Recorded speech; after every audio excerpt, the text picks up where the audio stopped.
सुबह का समय था। शौहरनपुर गांव के सभी लोग अपने अपने काम में व्यस्त थे। कोई खेतों में काम कर रहा था तो कोई अपनी गाय भैंसों को चारा दे रहा था। कुछ बच्चे गांव की नदी के पास गेंद से खेल रहे थे।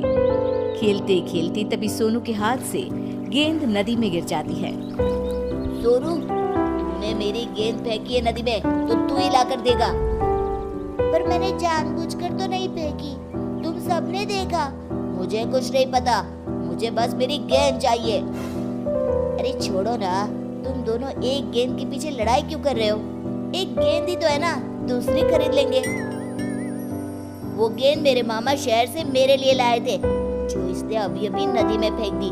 तू बड़ी इसकी तरफदारी कर रहा है, तू ही क्यों नहीं ला देता मेरी गेंद? हाँ ठीक है, मैं ही लाऊंगा तेरी गेंद। पिंटू तरुण की गेंद लाने के लिए नदी में जाता है। सोनू उसे जाने से बहुत मना करता है क्योंकि गेंद पानी के बहाव से बहुत दूर जा चुकी थी, पर वो सोनू की एक नहीं सुनता और नदी में चला जाता है। नदी में जाते ही उसका पैर फिसल जाता है और वो जोर जोर से चिल्लाने लगता है, बचाओ बचाओ, कोई मुझे, मैं डूब रहा हूँ। तुम्हारी वजह से देखो क्या हो गया, पिंटू डूब रहा है। पिंटू, तुम चिंता ना करो, मैं अभी किसी को मदद के लिए लाता हूँ। सोनू गांव से किसी को बुलाकर लाता, उससे पहले पिंटू खुद ही पानी से बाहर आ जाता है। तभी सोनू पिंटू की माँ को अपने साथ लेकर आता है। मेरे बच्चे, तू नदी में क्यों गया था? अगर तुझे कुछ हो जाता तो मेरा क्या होता? पर तू बाहर कैसे आया? मुझे ऐसा लगा जैसे किसी ने मुझे पकड़कर नदी से बाहर निकाला है, पर जब मैंने अपने पीछे मुड़कर देखा तो वहाँ कोई नहीं था। पर माँ, सच में कोई तो था। अरे किसी ने भी बचाया हो, मेरा बच्चा बच गया, बस मुझे और क्या चाहिए। चल अब घर चलते हैं। बात को टालते हुए रामती और बाकी बच्चे वहां से अपने अपने घर चले जाते हैं। अगले दिन सुबह सुबह कल्लू अपनी पत्नी को खूब मार रहा होता है क्योंकि एक तो उसने नशा किया हुआ था, ऊपर से आज रेखा से सब्जी में थोड़ा नमक तेज हो गया था। इतना घटिया खाना कौन बनाता है? आज से तू इस घर में नहीं रहेगी, निकल जा यहाँ से। मुझे माफ कर दीजिए, आगे से मैं ध्यान से खाना बनाऊंगी, बस मुझे घर से ना निकालिए। अरे क्यों मार रहा है बेचारे को? ऐसा उसने क्या कर दिया जो उसे मारे ही जा रहा है? इसको बिल्कुल भी खाना बनाने नहीं आता, कभी मिर्ची तेज कर देगी तो कभी नमक। इसका मतलब तू उसे मारेगा? अरे कभी कभी तो हमसे भी खाना अच्छा नहीं बनता, हमारे पति तो हमें बिल्कुल नहीं मारते। पर मैं आज इसे नहीं छोड़ूंगा, ये तभी सुधरेगी। कल्लू अपनी पत्नी पर जैसे ही हाथ उठाने वाला होता है, कल्लू के सर पर पीछे से कोई थप्पड़ मारता है। कल्लू पीछे मुड़कर देखता है तो पीछे कोई नहीं होता। वो फिर अपनी पत्नी पर हाथ उठाता है, अब के उसे पीछे से कोई तेज धक्का देकर नीचे गिरा देता है। कौन है जो मुझे मार रहा है? पास में पड़ा डंडा अचानक हवा में उड़ते हुए आता है और कल्लू को जोर जोर से मारने लगता है। पूरा गांव ये दृश्य आंखें फाड़ फाड़ कर देख रहा होता है। अरे अरे अरे, कौन है जो मुझे इतना मारे जा रहा है? दिखाई क्यों नहीं देता तू? मैं अब कभी अपनी पत्नी को नहीं मारूंगा, जैसा बनाएगी वैसा ही खा लूंगा चुपचाप। अब मुझे छोड़ दो। कल्लू के इतना कहने पर डंडा रुक जाता है और नीचे गिर जाता है। उसकी पत्नी उसे उठाकर अपने साथ घर के अंदर ले जाती है। ये तो चमत्कार ही हो गया, ऐसा तो मैंने कभी नहीं देखा। आखिर ये कैसे हो सकता है? सामने कोई दिखाई नहीं पड़ रहा था और डंडा अपने आप कल्लू को पीटे जा रहा था। कुछ भी हो भीमा भाई, जो हुआ बहुत अच्छा हुआ। गांव के सभी लोग वहां से चले तो जाते हैं, पर रोज गांव में ऐसी ही घटना होने लगी जिसमें गांव वालों को शक होता है कि कोई तो है पर दिखाई नहीं देता वो। कुछ दिन बाद मनोरमा के झोपड़े में अचानक आग लग जाती है। उसके साथ उसका 2 साल का बच्चा भी अंदर झोपड़े में ही होता है।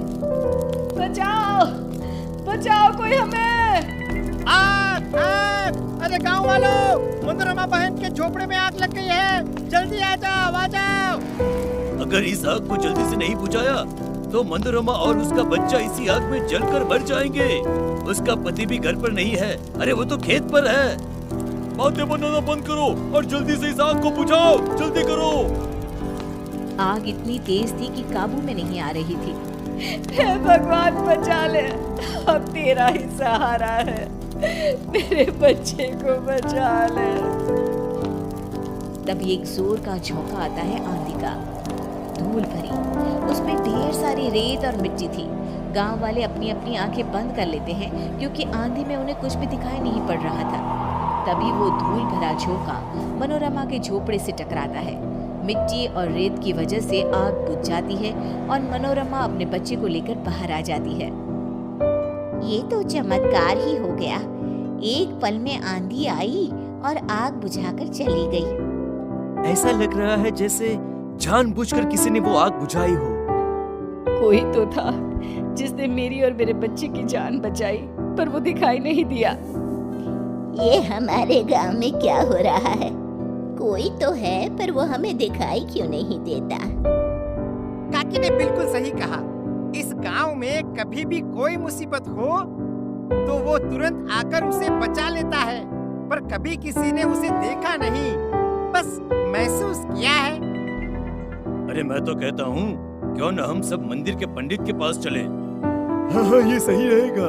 वो पंडित जी बहुत पहुँचे हुए पंडित हैं, वो जरूर बताएंगे इसके बारे में। फिर सभी गांव वाले मिलकर मंदिर जाते हैं पंडित से मिलने। अरे भाई, क्या हुआ? आज पूरा गांव मंदिर में कैसे? जरूर कोई बात है। आपने बिल्कुल सही कहा, हम सब आपसे उसके बारे में ही पूछने आए हैं, जो गांव में है तो सही पर दिखाई नहीं देता। पर हम सबको पूरा विश्वास है, कोई तो है जो सबकी इतनी मदद करता है। तभी मंदिर की जोर से घंटी बजती है। सभी गांव वाले घंटी की तरफ देखते हैं, पर वहाँ कोई नहीं होता। जो मैं देख सकता हूँ वो आप सब नहीं देख पा रहे।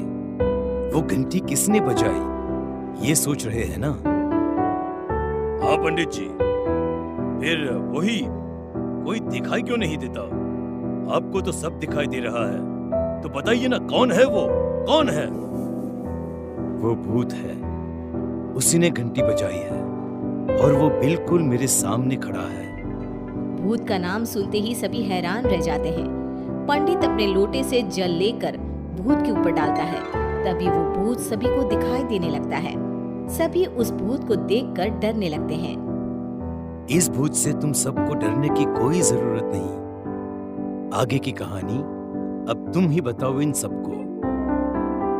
हाँ, मैं हूँ वो जो कभी किसी के बच्चे को नदी से बचा रहा हूँ, तो कभी किसी को आग से।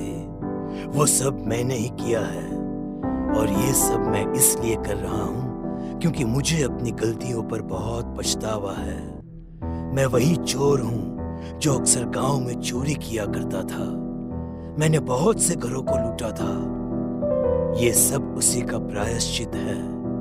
मैं मर गया और भूत बन गया, फिर भी मुझे अपनी गलतियों का पछतावा होता रहा। एक दिन पंडित जी ने मुझे देखा और बोले, जिन घरों को तूने लूटा था उनकी रक्षा करना तेरा फर्ज बन गया है। तभी मुझे अपनी गलतियों की माफी मिलेगी और मुक्ति मिलेगी। अब तुम्हारा प्रायश्चित पूरा हुआ, मैं तुम्हें मुक्ति प्रदान करता हूँ। उसके बाद भूत उस गांव से हमेशा के लिए गायब हो गया।